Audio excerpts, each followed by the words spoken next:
What is the primary reason for studying consumer behaviour? उपभोक्ता व्यवहार का अध्ययन करने का मुख्य कारण क्या है? टू रिड्यूस प्रोडक्शन कॉस्ट, उत्पादन लागत को कम करने के लिए। टू इंक्रीज एम्प्लॉय सेटिस्फैक्शन, कर्मचारी संतुष्टि को बढ़ाने के लिए। To understand buying needs and preferences, यानी कि खरीदार की आवश्यकता और पसंद को समझने के लिए। टू माइनर मॉनिटर कॉम्पिटिटर्स, प्रतिद्वंदियों की निगरानी रखने के लिए। तो जो कंज्यूमर बिहेवियर का मुख्य कारक है वो है to understand buying needs and preferences, खरीदार की आवश्यकताओं और पसंद को समझने के लिए। Which component is part of attitude in consumer behaviour, यानी कि कौन सा रवैये का घटक होता है? कॉग्निटिव, संज्ञानात्मक, बिहेवियरल, व्यवहारात्मक, अफेक्टिव, भावात्मक, या फिर ऑल ऑफ दीज। तो हमारा आंसर है option D, all of these. Which generation prefer online shopping the most, यानी कि कौन सी पीढ़ी ऑनलाइन खरीदारी को सबसे अधिक पसंद करती है? Baby boomers, generation x, millennials, या फिर साइलेंट जनरेशन। तो जो ऑनलाइन शॉपिंग पसंद करते हैं ज़्यादा वो हैं millennials, option C. What is the influence of peer groups on consumer behaviour, यानी कि उपभोक्ता व्यवहार पर साथियों के समूह का क्या प्रभाव होता है? नो इन्फ्लुएंस, कोई प्रभाव नहीं। इन्फ्लुएंस इज बाइंग डिसीजन को प्रभावित करते हैं। डिले परचेज, खरीदारी में देर करते हैं। एनकरेज सेविंग, बचत को प्रोत्साहित करते हैं। तो वो क्या करते हैं? हमारे खरीद निर्णय को प्रभावित करते हैं। Influences buying decisions. Which of this is not a step in the buying process, यानी कि कौन सा खरीद प्रक्रिया का चरण? ये नीड रिकॉग्नाइजेशन, ये भी चरण है। प्रोडक्ट टेस्टिंग, परचेज डिसीजन, खरीद निर्णय, या फिर प्रोडक्ट की बात करें तो जो प्रोडक्ट टेस्टिंग है वो हमारे खरीद प्रक्रिया का चरण नहीं है। Which type of buying decision is toothpaste purchase, यानी कि टूथपेस्ट का जो हम परचेज करते हैं वो क्या होता है? वो हमारा रेगुलर बेस पे होता है, तो वो क्या होती है? हमारी हैबिचुअल बाइंग बिहेवियर, आदतन खरीद व्यवहार। Which factor impacts rural consumer behaviour the most, यानी कि कौन सा जो है ग्रामीण उपभोक्ताओं का सबसे अधिक प्रभावित करता है? प्राइस, मूल्य, पैकेजिंग, सेलिब्रिटी एंडोर्समेंट, सेलिब्रिटी का समर्थन, या लोकेशन ऑफ दुकान का स्थान जो है। तो हमारी जो प्राइस है वो हमारी रूरल फैक्टर को बहुत ज़्यादा प्रभावित करती है। Which stage includes gathering in product information, कौन सा चरण उत्पाद जानकारी एकत्र करने से संबंधित है? इवैल्यूएशन, मूल्यांकन, परचेज, खरीद, इन्फॉर्मेशन सर्च, सूचना खोज, या फीडबैक प्रतिक्रिया। तो हमारी जो इन्फॉर्मेशन सर्च है, सूचना खोज है, वो हम क्या करें? जानकारी एकत्र करते हैं प्रोडक्ट के बारे में। What is mean by consumer satisfaction, कि उपभोक्ता संतुष्टि का क्या अर्थ है? लो प्रोडक्ट प्राइस, कम उत्पाद मूल्य, मीटिंग और एक्सीडिंग एक्सपेक्टेशन, अपेक्षाओं को पूरा करना या पार करना, रिटर्न पॉलिसी, वापसी नीति, या फ्री डिलीवरी। तो हमारी जो अपेक्षाओं को पूरा करना या पार करना है वो हमारा जो ऐसा कस्टमर सेटिस्फेक्शन है उसका अर्थ है। Who coined the term consumer behaviour, यानी कि किसने शब्द को बताया है उपभोक्ता व्यवहार? Philip Kotler, Peter Drucker, David Aaker, या फिर लियोन डी जी शिफमैन। तो जो लियोन जी शिफमैन है उन्होंने बताया, हमारा आंसर है option D. Which of this the best describe lifestyle segmentation, यानी कि कौन सी जीवन शैली के विभाजन का सबसे अच्छा वर्णन करता है?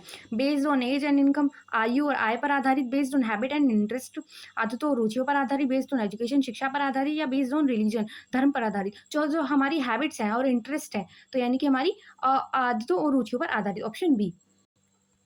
विच among the following is an example of low involvement buying, यानी कि कम भागीदारी वाली खरीद? बाइंग अ रेफ्रिजरेटर, इसमें आपको बहुत सोचना पड़ेगा। बाइंग अ मोबाइल फोन, इसमें भी आपको बहुत सोचना पड़ेगा। बाइंग अ लैपटॉप, इसमें भी आपको बहुत सोचना पड़ेगा। बाइंग अ शॉप, इसमें आपको लो इन्वेस्टमेंट की जरूरत है, आपको इतना सोचना नहीं पड़ेगा। What is the major influences on childrens buying behaviour, इनकी बच्चों के खरीद व्यवहार पर प्रमुख प्रभाव क्या पड़ता है? तो हमारा टीवी एडवर्टाइजमेंट, टीवी विज्ञापन, पीर प्रेशर, साथियों का दबाव, स्कूल सिलेबस, पाठ्यक्रम, या टीचर शिक्षक। तो जो बच्चे छोटे बच्चे होते हैं वो क्या करते हैं? वो टीवी को देखकर एक्साइटेड हो जाते हैं कि हमें भी ये चीज़ चाहिए। तो क्या होता है? टीवी एडवर्टाइजमेंट का उन पर बहुत प्रभाव पड़ता है, option A. Who are early adopters, यानी कि प्रारंभिक अपनाने वाले कौन होते हैं? पीपल हु रेसिस्ट थिंग्स, यानी कि जो परिवर्तन का चेंज का विरोध करते हैं। People who adopt innovation early, यानी कि जो जल्दी नवाचार अपनाते हैं। तो हमारा आंसर हो जाएगा ऑप्शन बी, जो जल्दी दूसरों नई चीज़ को अपनाना पसंद करते हैं। What is the buying motive, खरीद का कारण क्या है? प्राइस ऑफ द प्रोडक्ट, उत्पाद की कीमत, रीजन बिहाइंड द परचेज, खरीद के पीछे का कारण, फीचर ऑफ द प्रोडक्ट, उत्पाद की विशेषताएं, या वारंटी पीरियड, वारंटी अवधि। तो हम कोई भी प्रोडक्ट किसी रीजन से खरीदते हैं, रीजन बिहाइंड द परचेज, यानी कि खरीद के पीछे का कारण। Which factor is internal to the customer, यानी कि उपभोक्ता के अंदरूनी क्या होता है? एडवर्टाइजमेंट नहीं, मोटिवेशन जो होती है वो उपभोक्ता की अंदरूनी होती है, क्योंकि जो सोशल स्थिति है वो हमारी सोशल होती है, और जो कल्चर है वो हमारी कल्चर की यानी कि संस्कृति के अनुसार होती है। Which of the following is an economic factor, यानी कि आर्थिक कारक क्या है? फैमिली इनकम, परिवार की आय, बिलीव्स विश्वास, पर्सनालिटी व्यक्तित्व, और या रेफरेंस ग्रुप संदर्भ समूह। तो जो हमारा आर्थिक है यानी कि इनकम से रिलेटेड है वो हमारी है फैमिली इनकम, यानी कि पारिवारिक आय। Brand recall is part of which stage, यानी कि ब्रांड स्मरण किसका हिस्सा होता है? इवैल्यूएशन मूल्यांकन, पोस्ट परचेज खरीद के बाद, इन्फॉर्मेशन सर्च, सूचना खोज, या फिर अवेयरनेस जागरूकता। तो जो हम क्या कर रहे हैं, अपने ब्रांड को याद दिला रहे हैं, तो हम क्या कर रहे हैं, जागरूक कर रहे हैं, awareness. Option D. What leads to brand switching, यानी कि ब्रांड बदलने का कारण क्या होता है? हाई सेटिस्फैक्शन, नहीं तो आप ब्रांड नहीं बदलेंगे। ब्रांड के प्रति हम लॉयल हैं तो भी ब्रांड नहीं बदलेंगे। डिससेटिस्फैक्शन विद करंट ब्रांड, कि अगर आपको अपने ब्रांड से वो नहीं मिल रहा है सेटिस्फैक्शन, तो आप उसको बदल देंगे। तो हमारा ऑप्शन सी।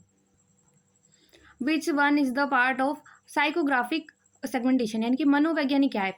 एज, आयु, जेंडर, लिंग, लाइफस्टाइल, जीवन शैली, या फिर इनकम। तो जो हमारा मनोवैज्ञानिक फैक्टर है इनमें से वो है हमारी लाइफस्टाइल, यानी कि जीवन शैली। Which is a post purchase activity, यानी कि कौन सी गतिविधि खरीद के बाद होती है? डिसीजन मेकिंग, नहीं वो आप खरीदने से पहले करते हैं। इन्फॉर्मेशन सर्च, वो भी आप खरीदने से पहले करते हैं। शेयरिंग एक्सपीरियंस, जो हम अपना एक्सपीरियंस जो शेयर करते हैं वो क्या करेंगे हम यूज करने के बाद, यानी कि पोस्ट परचेज बिहेवियर हो गया हमारा अनुभव साझा करना। विच component of attitude reflects feelings, यानी कि कौन सा रवैया जो है घटक भावनाओं को दर्शाता है? अफेक्टिव, भावनात्मक, कॉग्निटिव, संज्ञानात्मक, बिहेवियरल, व्यवहारात्मक, या मेंटल मैसेज। तो जो हमारे भावनाओं को दर्शाता है वो है हमारा अफेक्टिव या भावनात्मक। Option A. Which is not part of the marketing mix influencing consumers, यानी कि कौन सा विपणन मिश्रण का हिस्सा नहीं है जो उपभोक्ताओं को प्रभावित करता है? प्रोडक्ट, ये भी हमारा मार्केटिंग मिक्स का, प्लेस ये भी, प्राइस ये भी, पर एटीट्यूड हमारा मार्केटिंग मिक्स में नहीं आता है। व्हाट इज बायर्स रिमोर्स, यानी कि खरीदार का पछतावा क्या है? हैप्पीनेस आफ्टर बाइंग, ये हमारा पछतावा नहीं हो सकता। रिग्रेट आफ्टर बाइंग, ये हमारा पछतावा है खरीद के बाद का।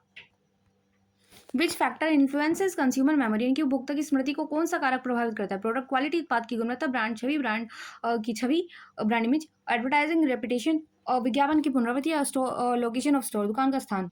तो एक कंज्यूमर को कभी याद रहता है जब एडवर्टाइजमेंट की रिपीटेशन होती है, यानी कि विज्ञापन की पुनरावृत्ति।